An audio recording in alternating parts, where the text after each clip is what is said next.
Today we want to bring these two different scriptures together, parts of Scripture. We've talked about the story of Balaam and his desire for the riches that was Balak, the king of the Moabites, was offering him if he would just go out and just curse the Israelites as he saw them coming across the plain as he stood up there on the mountain. But God wouldn't let him. And every time he went, instead of giving out cursings, blessings would come out of his mouth. And of course, the Moabites were getting very, very upset about this.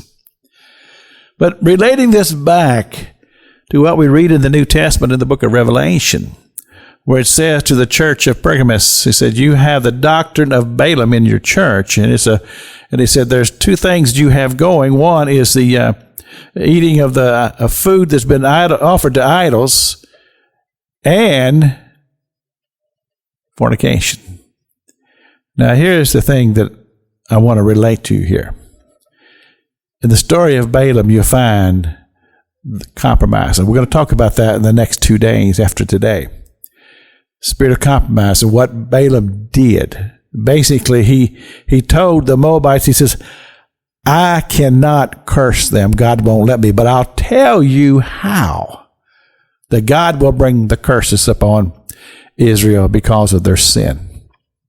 We see, as I said on Monday, in modern society, people would frown so much upon the act of adultery.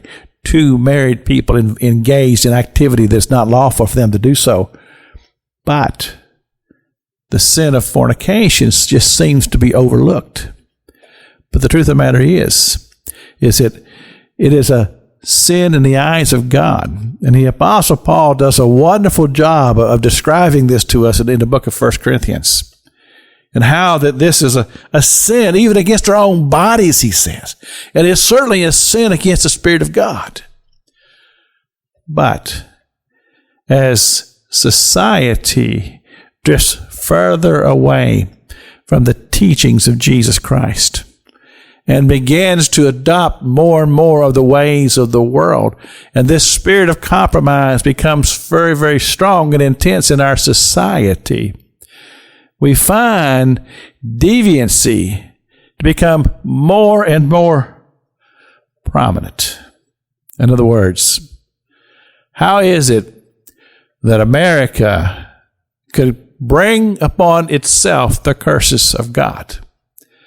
Well, I remember when I was just a child, and I remember the premier of Russia who came to America and told us, he said, we will destroy you from within. Well, you see, if you read Jonathan Cahn's book about the return of the gods, you'll understand. It will give you a clear, eye-opening picture of what's happening in society as more and more things that are impure and improper becomes the norm in society. And whether or not God is pleased is irrelevant. Then we find the blessings diminished and opening ourselves up to things that are destructive. This is Pastor Jack King with the gospel on the radio broadcast.